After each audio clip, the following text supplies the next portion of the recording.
After a day of brazen defiance in a rebellious city refusing to kowtow or to kiss the ring of the emperor, these were the scenes on the streets of Hong Kong tonight, as Britain's Foreign Secretary prepared to take to the dispatch box in London. Robocops chased protesters up escalators and hunted them down in a shopping mall. More than 300 arrests all told, some for alleged violations of Beijing's new sedition law, which has upended the legal landscape, criminalizing dissent. Hong Kong now a Chinese police state. Horrified Hong Kongers transfixed by live shots on opposition Apple Daily TV. Those measures represent a flagrant assault on freedom of speech and freedom of peaceful protest for the people of Hong Kong. The Foreign Secretary accused China of breaching the joint declaration with Britain and breaking its word. The United Kingdom will keep its word. We will live up to our responsibilities to the people of Hong Kong. We will grant B&Os 5 years limited leave to remain with the right to work or study. After these 5 years, they'll be able to apply for settled status. And after a further 12 months with settled status, they will be able to apply for citizenship.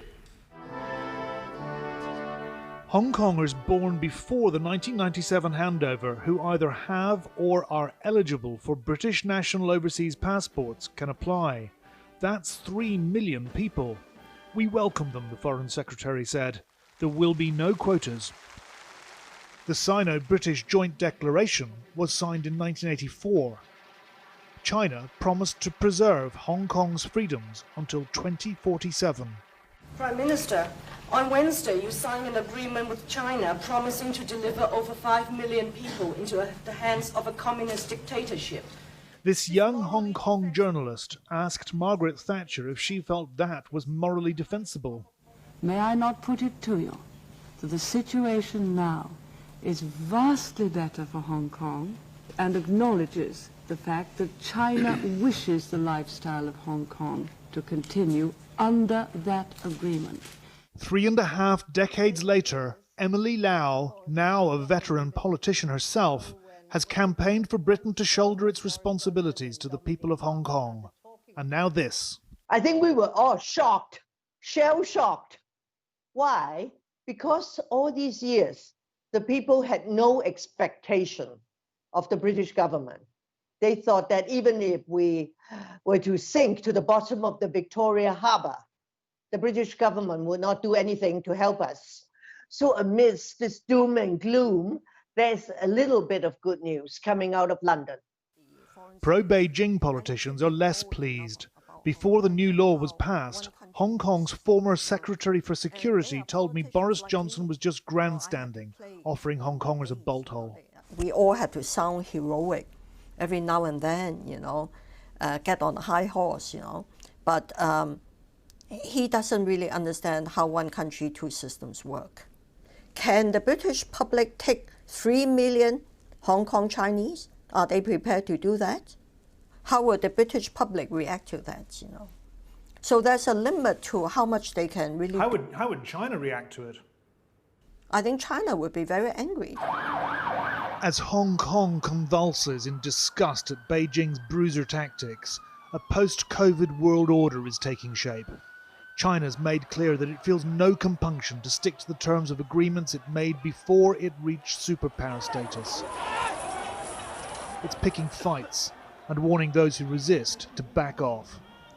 But that China inflicted this law on Hong Kong shows that after 23 years, its policies there have failed. This rebellious city, a study in how to lose friends and alienate. Well, our political editor, Gary Gibbon, is in Westminster. How significant is this? Well, you'd expect, wouldn't you, with immigration such a hot topic, the idea of 3 million people suddenly getting the right to come here and eventually potentially get citizenship, that would make for some dissent in the House of Commons. But when the Foreign Secretary got up, there was no dissent. I think there is partly a sense that people need to honour what perhaps was not honoured back in Margaret Thatcher's day, you saw in Jonathan Miller's piece, but also a sense lurking in the background. You talk to Tory MPs and people in Whitehall, a sense in the background that there's no way 3 million people are going going to come here. The numbers that get talked about when you talk to people around here are, oh, they'll come in the low tens of thousands. They'll go to Taiwan or somewhere else if they want to leave Hong Kong. Now, big mistakes have been made in the past. Tony Blair, when the Central Eastern European countries joined the EU, about estimating how many people really want to come to Britain when they're given the option. But that is, I think, what is going through some people's minds when they respond so warmly. How will China react? Well, as you heard in Jonathan's piece, there will be anger, but that anger could be tempered, some people in Whitehall think, because there's this decision on Huawei, the Chinese technology giant. Will their involvement in 5G be wound down to zero? Because that's still in the balance, still waited for, due this month, that might just temper the rhetoric from China a little. Thanks, Gary. Well, earlier I spoke to Conservative MP Tom Tugendhat, who's chair of the Foreign Affairs Select Committee, and the pro-democracy campaigner Isaac Cheng. I began by asking Isaac how much he fears arrest for engaging in political activities.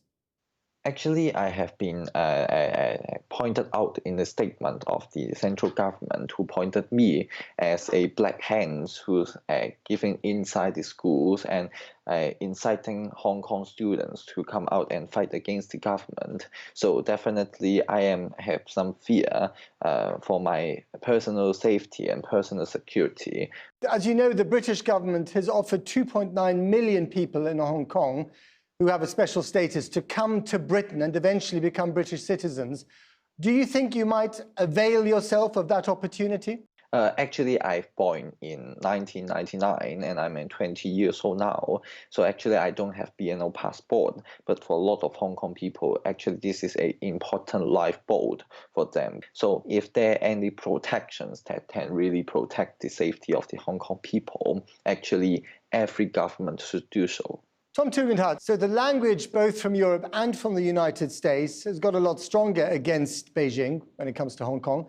Beijing doesn't seem to be taking any notice of you. Well, we're very much hoping that Beijing will change its mind on this, because this is not good for the Chinese people and it's not good for anybody. What we're hoping to do is to encourage greater dialogue, but sadly, what we're seeing is a greater level of repression being carried out by the Chinese Communist Party under General Secretary Xi. And we're hearing, as in from people like Isaac, that this is directly threatening liberties that people have grown up with, and that is extremely concerning. Isaac, do you now think that the Hong Kong that you grew up in, the Hong Kong that you know, is finished forever? I think that for system-wise and for government-wise, actually, we are going into a decade of one country, one system, which means that one country, one system. Definitely, and you can see the civil rights of Hong Kong people, the freedoms will be highly restricted under the national security law. And what else would you like people like Tom Tugendhat and the British government to do in order to help you in Hong Kong? We hope that the government of UK can keep on and reviewing on the situations of Hong Kong and do much things to help Hong Kong people. And under the national security law, actually Hong Kong people are not allowed to lobby different government or even to make any connections or any communications in the with the foreign politicians. So at this crucial moment, the voices of the foreign countries and the foreign government is more important than ever. The Chinese government might be listening to what you're saying. Just by saying what you just said, you could get into trouble, Isaac. Yes, definitely. But actually, the circle is being smaller and smaller.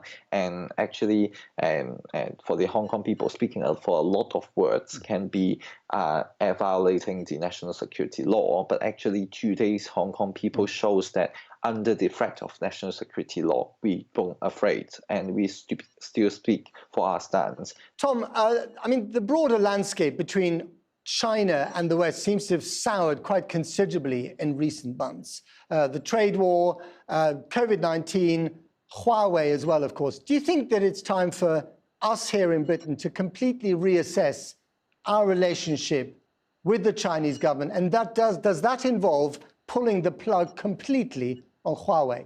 Well, I think that we should change our relationship with Huawei. And if you can hear me over the division bell, which is ringing behind me, I think that there is a real need for a change in strategy. And what we've got to do is we've got to engage with countries around the region and around the world to defend what matters so fundamentally to the British people. And that means working with others to defend the rules-based system, working with India, working with Japan, Singapore, and many, many other countries to defend the ability to trade and travel freely around the world. The rights, in fact, that Isaac has enjoyed up until now. But does engaging China actually still work? I mean, China seems to be set on a different path now. Should we do the same? I hope that by re-engaging with the international rules-based system, China will actually come out of this era and lead to greater prosperity for everyone. But the only way we can do that is by defending the rules-based system. Will all this end in tears for Hong Kong and indeed for the relations between China and the West? I think that actually the Western countries should consider do more against the Chinese regime. And the important thing is actually the government is upholding the democracy and freedom values, and they should keep on into the different places in the world, especially for Hong Kong. Isaac Cheng, Tom Tugendhat, thank you very much indeed to both of you.